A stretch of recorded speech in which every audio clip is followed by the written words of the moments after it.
Bienvenidos a Conexus, un podcast que busca conectar con el derecho.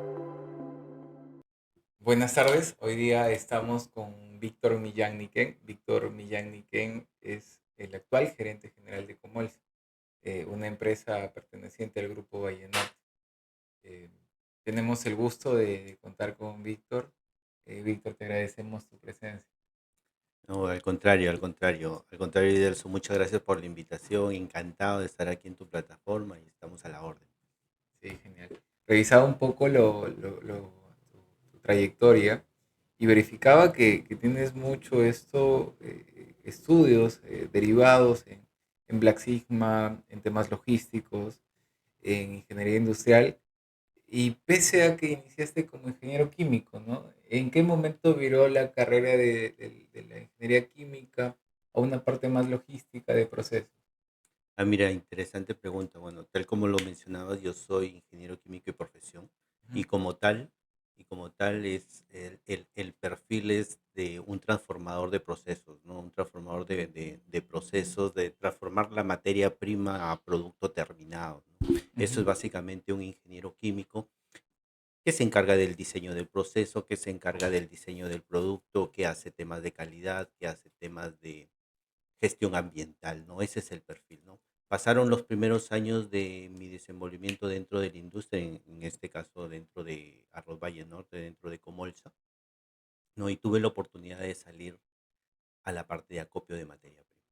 Entonces acopio. dejé esa parte técnica, Ujú. ¿no? Y ya empecé a tener una mirada más holística de lo que es el sector molinero, ¿no? Todo el Entonces, proceso. así es, ¿no? Entonces, ya no veía solamente cómo llegaba la materia prima, sino todo lo que hay detrás en la parte productiva, ¿no? Ujú. Y ya veía con gran entusiasmo, por decir primero, integrarme a la parte, tener esa visión estratégica, ¿no? Y es así que doy el primer paso y paso a estudiar un MBA en Administración de Negocios, ¿no? Ok. Y ya posteriormente, 4 o 5 años después, viene la maestría de Ingeniería Industrial, ¿no?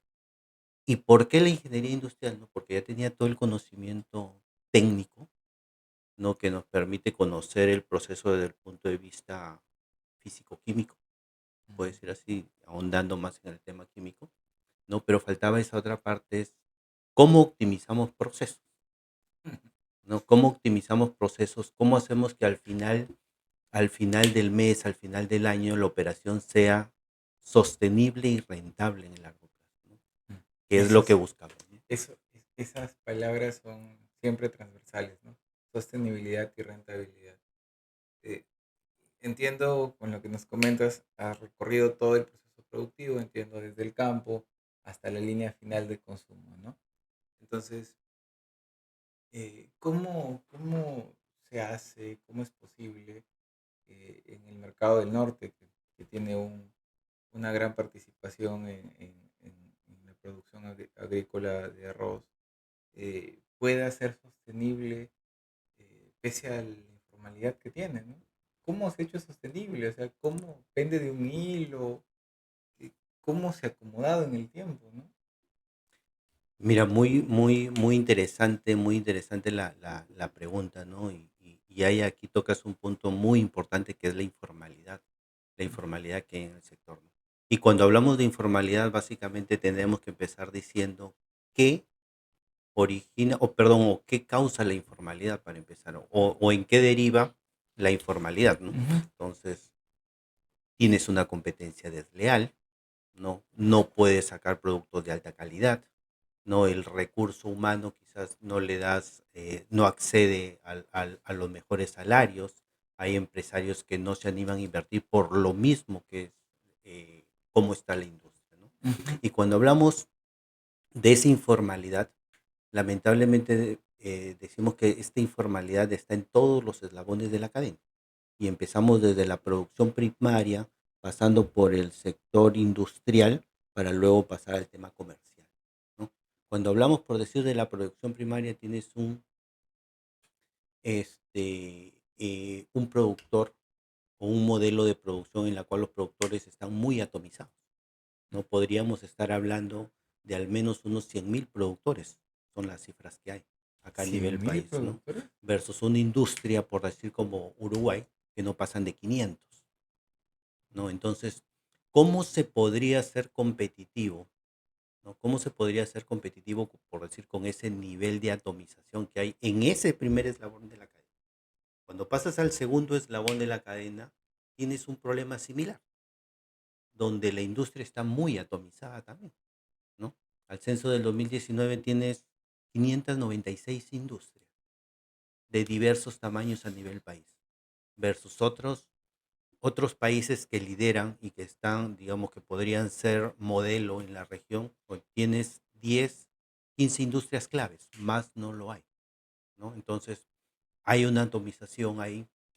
Y vuelta cuando te vas a la parte comercial, ¿no? También tenemos problemas, ¿no? Tienes la parte comercial en Lima, ya se habrán visto o habrás tenido la oportunidad de ver reportajes en los cuales se falsifican las marcas, ¿no? Porque, y es un problema transversal a todos los eslabones, es que ausencia del Estado, diría yo. Ausencia del Estado, fiscalización, políticas, ¿no? Y si le damos vuelta a la pregunta, ¿no?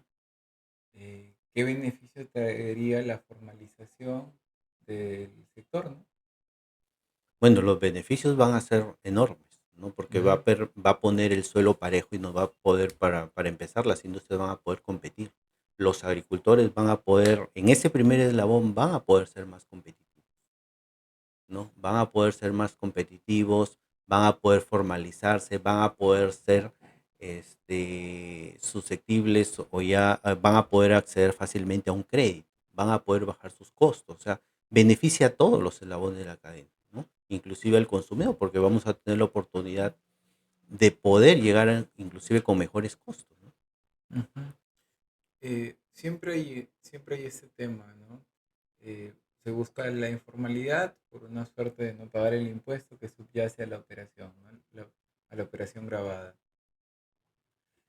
Las liquidaciones de compra ha sido eh, en su oportunidad o se creyó la fórmula para buscar la formalidad, ¿no? La realidad ha mostrado que son insuficientes, ¿no? Y, por ejemplo, de lo que he visto, seguramente tendrás mayor información sobre ello, las liquidaciones de compra o la informalidad que subyace al propietario del producto no permite, por ejemplo, generar garantías, no permite un seguimiento sobre el contrato mismo, eh, es mucho más difícil acceder al crédito. Eh, en la experiencia, ¿cómo se hace para poder suplir con esta carencia de una emisión de un recibo formal para una industria, ¿no? Bueno, yo creo que actualmente todas las industrias que son formales tienen que ser malabares, ¿no? Tienen que hacer malabares para poder llegar a un tema formal, a un tema bancarizado, si se quiere decir Ujú, así, ante el organismo fiscalizador, que en este caso es la SUNAT, ¿no? Pero esas prácticas que vienen haciéndose no son sostenibles en el tiempo, ujú, ¿no? Y lo que tendríamos que ver más bien es cómo desde las diferentes posiciones, gremios, asociaciones, podemos contribuir a que esa informalidad se vaya disminuyendo en el tiempo, ¿no?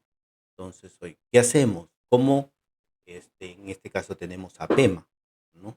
Tenemos a PEMA que podría ser que podría desempeñar un papel muy importante, ser un articulador, tener el liderazgo para poder integrar instituciones como Minagri, SUNAT, ¿no? APEAR, Sociedad Nacional de Industrias, ujú. Colegio de Ingenieros del Perú, ¿no? Y hacer un eco para empezar a formalizar todos los eslabones de la cadena. Pero es determinante el primer eslabón, donde el Estado juega un papel principal, primordial, ¿no? Tienes educación, no hay educación tributaria, se tiene que hacer, ¿no? Porque cuando le hablas a un agricultor oye, siquiera regístrate en el RUT agrario, ¿no? Oye, Ujú. ten tu RUT, él ya lo asocia con pago de impuestos y ni siquiera tienen que pagar nada, lo único que tienen que hacer es declarar, porque es ahí donde empieza esa cadena, ¿no? Cuando él ya se formaliza, en otros países hay una suerte de sistema donde el agricultor, desde el inicio, se registra mediante GPS dónde es su parcela,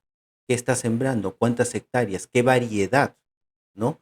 Y permite un Durante control. todo ese proceso, Oye, ¿cómo son las buenas prácticas agrícolas? Ujú. ¿No? ¿Qué uso o qué insecticidas o pesticidas usa de tal manera que los límites máximos de residualidad de plaguicidas, ¿no? Mm. no se vayan a extralimitar, ¿no? Entonces tienes toda esa suerte de control que podría hacerse y formalizar el sector. Pero la base es la producción primaria. Y viene aquí la pregunta, ¿no? O sea, eh, a la vista de la profesionalización, de la industrialización, el sector, el sector arrocero primario tiene muchas debilidades, ¿no? ¿Y cómo se ha sostenido en el tiempo? ¿Cómo es que no ha eclosionado? Yo creo que tenemos como debilidad cuando vemos a la producción primaria, Ujú, ¿no? Lo primero es la atomización, ¿no? La atomización, la falta de acceso al crédito y todo, ¿no? Que conlleva a falta de acceso al crédito, no se organizan, falta de asociatividad, en fin, todo ello. Pero eso se constituye en una gran oportunidad, ¿no? ¿No? Para que se puedan formar de pronto cooperativas, asociaciones y podamos dar un paso adelante, ¿no? Pero respondiendo de repente más en concreto a tu pregunta, es que de repente algo que ha hecho que todavía pueda sobrevivir el sector en esas condiciones es probablemente los rendimientos. Somos uno de los países que tiene los mejores rendimientos agrícolas respecto de arroz, ¿no? Entonces tienes, perdón, una región al sur, en Arequipa, que puede llegar a 14 toneladas por hectárea, ujú. ¿no? Tienes acá en el mismo Lambayeque que puedes llegar entre 10 a 12 toneladas, lo mismo Piura, lo mismo la región de la Libertad, ¿no? Ujú. Eso podría estar haciendo que todavía sobreviva, ¿no? O sea, O subsista en todo caso, ¿no? lo rentable que es esto hace que no se busque la formalidad. Es, Quizás se muera la vaca algún día. exacto, Mm. exacto, ¿no? Exacto. O sea, si no se hace algo, o sea, estamos Y, condenados a que y suceda la, eso, ¿no? y la, atomización, entiendo, a partido de que, bueno, debe tener una cola larga, ¿no? La reforma agraria hizo que se dividiera, se parcelara, y luego vinieron los temas sucesorios, y se dividió entre los hermanos, y cada quien tiene una parcela más chica que otra, ¿no? Es evidentemente distinto una negociación en mesa con 10 productores que con 100, ¿no? Eh, Así es, efectivamente, y ha pasado tal como lo estás comentando, ¿no? Yo he tenido la oportunidad de conversar con algunos agricultores, o sea, ya por decir, falleció el ujú. papá era dueño de 3 hectáreas, se quedaron 6, 7 hermanos, a cada uno media hectárea o 0,40 hectáreas, ¿no? ¿Y cuál es la condición de la formalización de esa propiedad? La propiedad sigue estando a nombre del papá, ¿no es cierto? Pero el papá ya no vive. Entonces esos sujetos, Y uno de esos los hermanos agricultores no ya no quiere son firmar. sujetos de crédito, Uno de los hermanos ¿no? no quiere firmar, está Pasa lejos. todo ese tipo de cosas, ¿no? Sí. Entonces, esa es la problemática real en la que se encuentra la agricultura, ¿no? Entonces, ¿Y qué solución hay? el Estado, el Estado tiene que entrar ahí. Políticas claras, ¿no? Políticas claras, el tema de formalización de predios, Y, regularización de propiedades para y empezar. entiendo que esto no es pólvora, no es algo nuevo.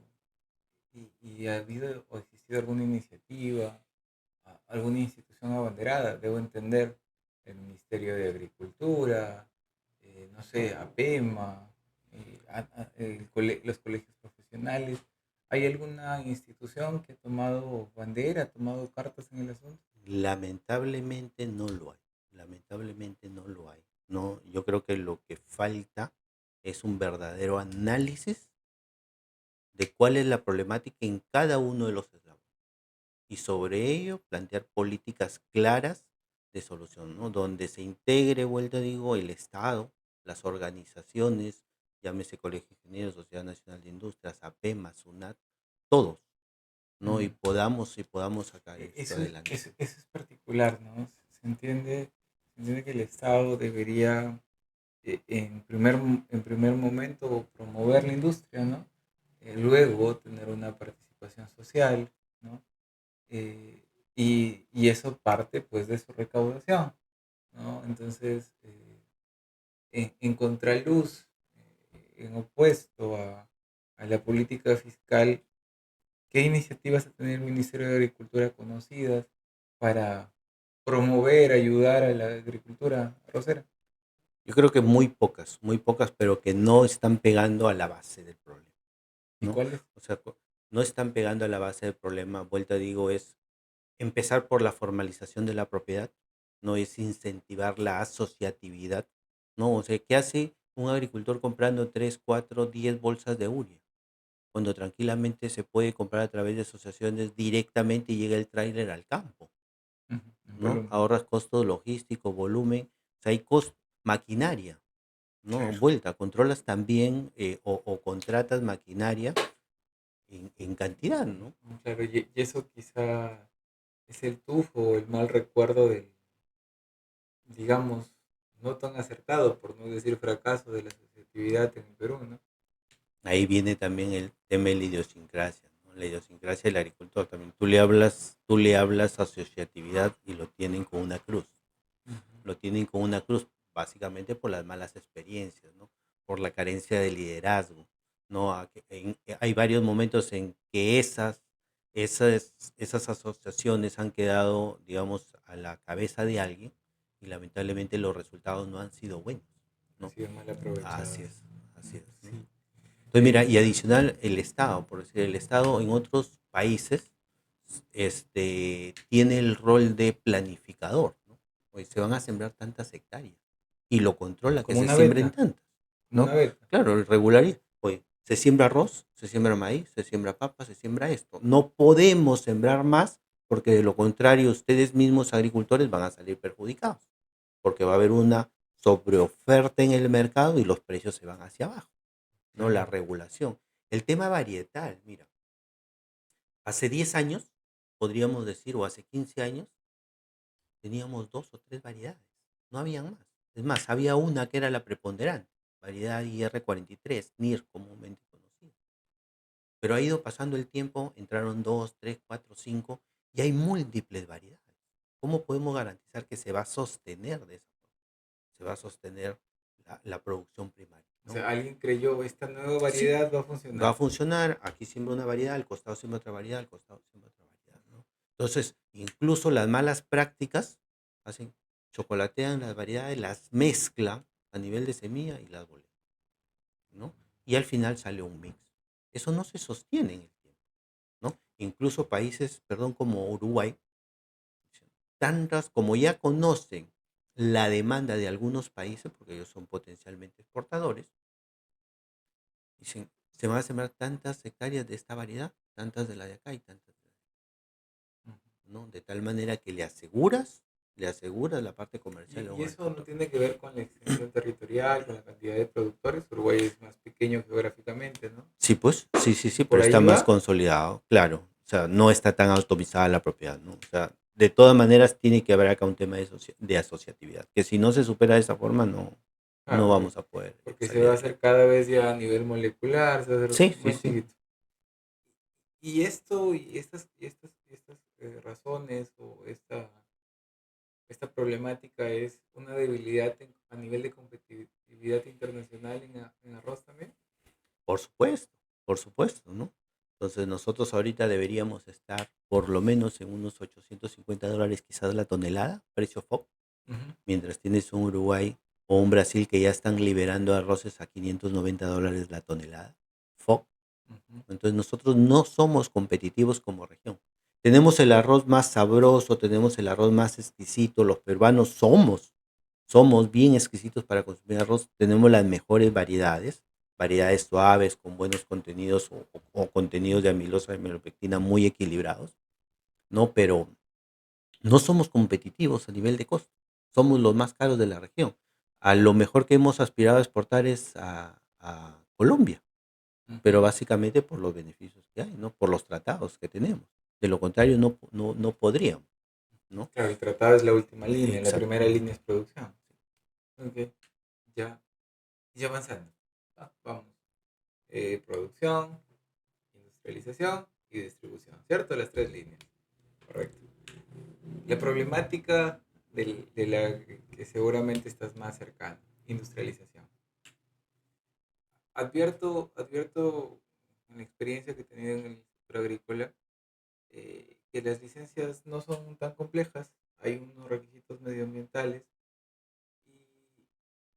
y qué requisitos, qué garantías hay respecto al producto mismo, ¿no? Porque se entiende que la licencia para el funcionamiento de una instalación de procesamiento de arroz debería garantizar la calidad del producto, ¿no? Debería garantizar que tenga las condiciones para producir un producto inocuo, ¿no? Entonces, ¿cómo es la realidad del sector industrial arrocero? ¿Cómo lo es ahora?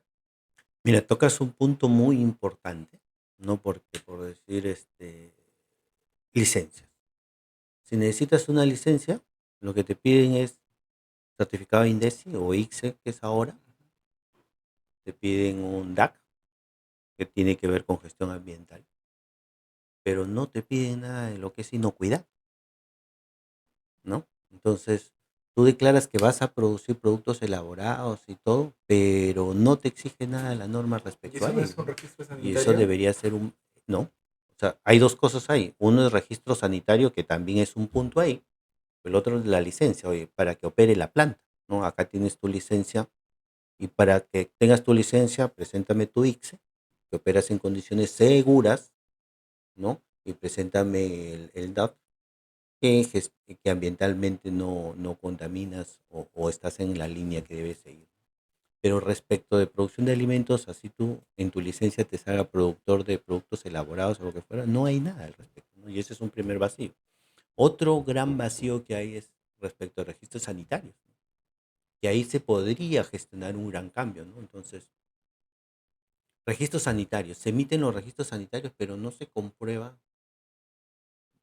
simplemente declara se produce en tal o cual sitio, pero no hay como Y, requisito y la pregunta oye, es, y la en pregunta, qué condiciones lo procesas. y entonces la pregunta es, ¿y de qué forma el ciudadano puede tener confianza de que en X molino se produzca o se procese un arroz en condiciones salubres? No lo hay, no lo hay. O sea, la emisión de un registro sanitario, o sea, si nosotros vamos y solicitamos un nuevo registro sanitario, básicamente te pide análisis microbiológico, te pide el proyecto del etiquetado, ¿no? Te pide dónde va a ser procesado, pero sin Ujú. embargo esa planta podría tener buenas prácticas de factura, podría tener implementación de HACCP, pero no lo exige, ¿no? E incluso debería ser que me atrevería a decir que para la emisión de un registro sanitario, debería ser sujeto de supervisión el lugar donde se va a producir tal o cual producto. No hay inspecciones. No lo hay, no lo hay. O sea, simplemente es un trámite donde tú presentas esa documentación y te sale tu registro sanitario. Es por eso que decimos, hoy no, es un producto que sí tiene registro sanitario, pero en el fondo las condiciones en las que se produce ese producto no son fiscalizadas o no son verificadas. Y ese es otro gran vacío que hay dentro de la industria, Ujú.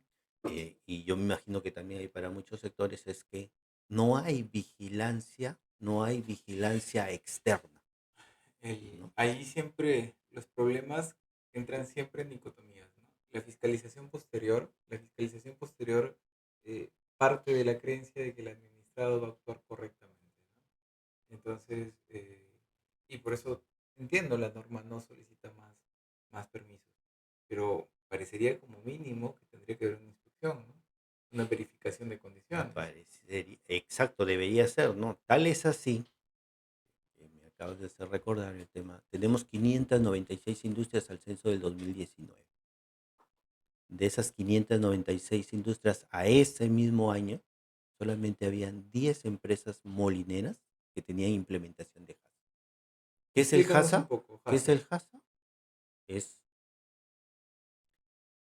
lo que me garantiza o lo que le garantizaría a una planta la producción de productos inocuos, productos que no le van a hacer daño al consumidor, Y los ¿no es otros cierto? Y 580. los otros 586 están ahí. Pero, a ver, vamos.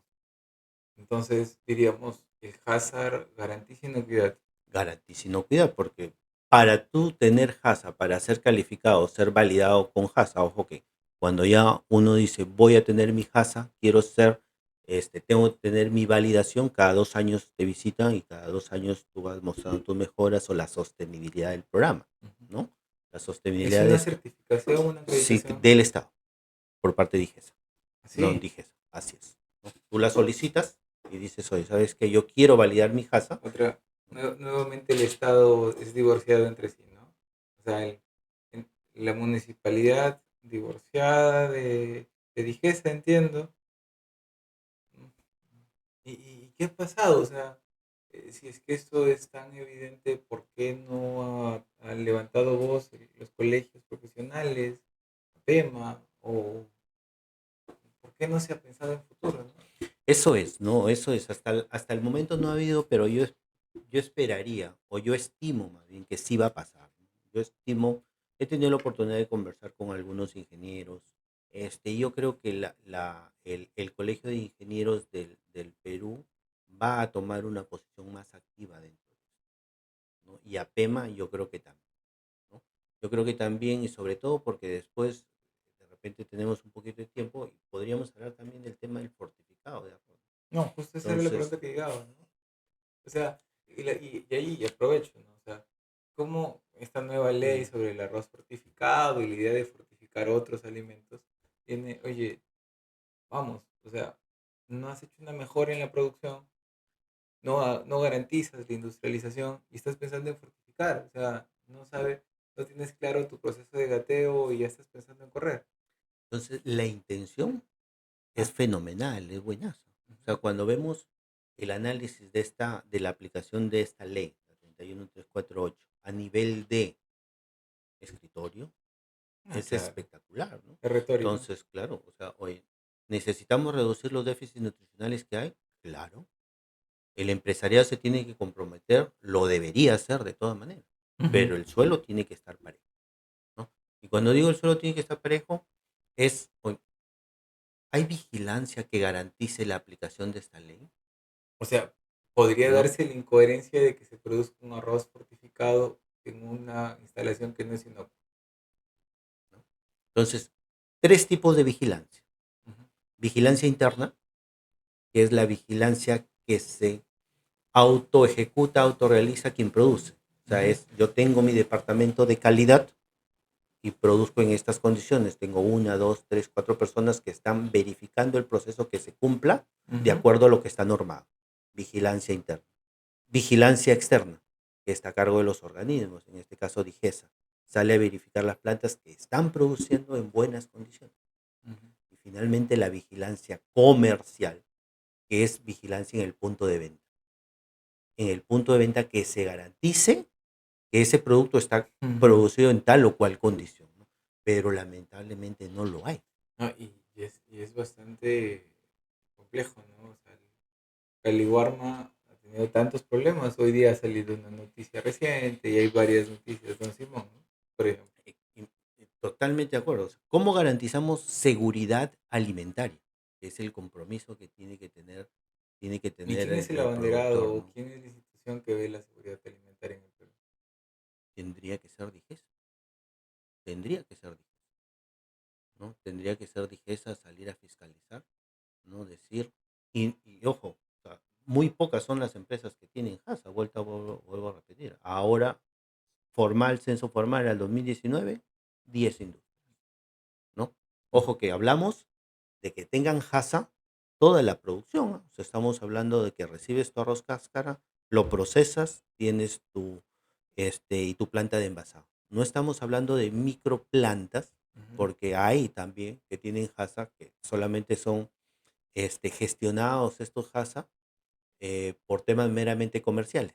O sea, ¿a qué Claro, me refiero empaquetado, con por eso? ejemplo. Exacto, ¿no? Entonces, alquilas un local, tienes una embolsadora, llega el arroz y lo embolsas. Y no supiste Y las no las condiciones del arroz. procedes, ¿no? Entonces, ¿cómo garantizas si no hay nada de trazabilidad hacia atrás? ¿No? Entonces, nosotros ahí tenemos un gran reto, ¿no? Tenemos un gran reto dentro del sector, porque decía, pues, deberíamos empezar identificando o debería el Estado tener un software potente, ¿no? Un sistema de rastreo, de identificar quién es el que lo produce, en Ujú. qué región se produce, qué variedad está entregando al mercado, ¿no? ¿Qué molino lo recibió? Imagínate tener un software de eso. ¿Qué molino lo recibió? ¿En qué condiciones o qué insecticidas utilizó, si son permitidos o no, y con boletas de venta, y cruzas toditito.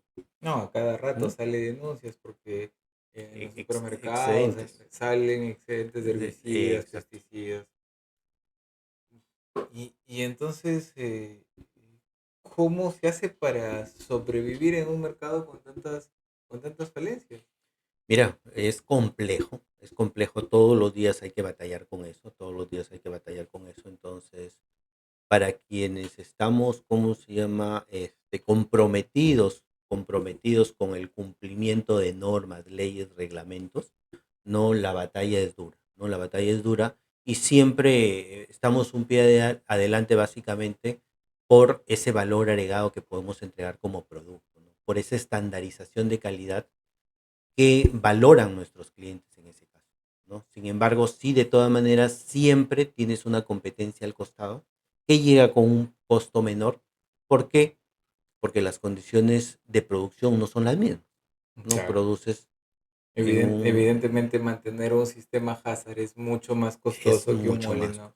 tradicional o criollo, ¿no? Entonces, tienes una industria que tiene una estructura orgánica de calidad y de producción de 20 personas, y estoy Ujú, hablando de jefaturas y supervisores, no estoy hablando de operarios, ujú. versus una industria o mini industria que tiene una persona que se encarga de todo el molino, ¿no? Que sus controles de calidad son solamente apariencia, no es nada más. O sea, agarran el arroz, lo miran, sí, no, y es apariencia, y sale al mercado. No sale al mercado, lo cargan en un camioncito a palos, o sea, llamo plataforma, no tiene ningún cuidado, y llega al punto de venta. Y ahí viene nuevamente, ¿no? Dicen que en las dicotomías o en las paradojas se encuentran las verdades, ¿no? ¿Cómo es que se hace la regulación entre libre mercado y condiciones mínimas? ¿No? Porque esto de ser emprendedor, de tener libertades, de emprender, ¿acaso el emprendimiento debe limitarse a no tener condiciones? ¿Cómo lo has visto? Los retos enormes, continuas lecturas de mercado, es qué hacemos diferente todos los días, todos los meses para poder tener alguna ventaja competitiva. Los que estamos en esta, digamos, en esta lucha diaria, los que tenemos marca, en el caso del Arroz Valle Norte, compañía para la que trabajo hace más de 20 años, no es básicamente eso. Pero el resto es que si no hacemos algo diferente Ujú. ahora, se ponen las cosas más complicadas, ¿no? Por decir, ahorita estamos a puerta de recibir una campaña interesante en cuanto a volumen. O sea, va a haber oferta en el mercado. Ujú. Pero como no está equilibrado el mercado, va a haber una sobreoferta y lo más probable que quienes se van a perjudicar en lo inmediato son los productores. Claro. Hay una sobreoferta. O sea, el mercado no está regulado, es un libre mercado. O sea, hay una sobreoferta, bajan los precios. Ujú. Y eso acompañado a una coyuntura internacional en este momento, donde los precios están hacia la De baja, competencia.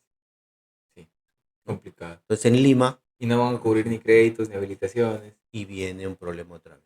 Sí, Y viene el encima. problema. Entonces, lo importante que es que alguien lidere, integre, que articule todo, pero desde el campo, ¿no? Desde la realidad, Ah, ok. ¿no? Desde la realidad, Esta, no del escritorio. es- Conocer la realidad para implementar políticas integrales, transversales a toda la cadena, ¿no? esta conversación parece necesita una tercera silla con Apema, ¿no? Y yo he Víctor, tenido tengo la oportunidad de conversar de cerca con ellos y créeme que están profundamente preocupados y en este caso ya queriendo hacer algo diferente, porque genial. la informalidad no tiene cuándo parar. ¿No? El primer paso en el Six Sigma es identificar el problema, ¿no? Identificar el problema claramente. Si Sí. no identificas el problema claramente, no te puedes poner a hablar de soluciones, ¿no? Y ya después harás tu Chicago, a tu pared, todo lo que corresponda, El pero pescadito, el saber cuál pescadito. es el problema, ¿no? Víctor, te dejo para algunas conclusiones, algún cierre más. ¿Ya se acabó? Sí, sí, qué rápido Oye, el tiempo, ¿no? estaba Sí, sí, sí. interesante. No, definitivamente, nosotros, los que estamos en la industria molinera, pues no solo producimos arroz, ¿no? No solo producimos arroz, nosotros producimos bienestar, producimos seguridad alimentaria, no brindamos oportunidades de desarrollo, ¿no?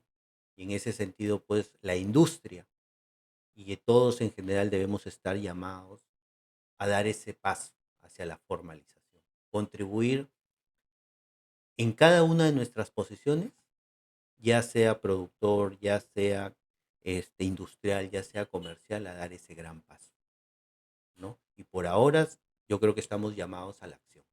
Hagamos algo. Eh, Muy bien, Víctor. Sí, desde ya no me puedo despedir sin comprometerte a una segunda sesión. Encantado, encantado, Listo. encantado. Gracias, ¿eh? Muchísimas gracias. Muchísimas Listo. gracias.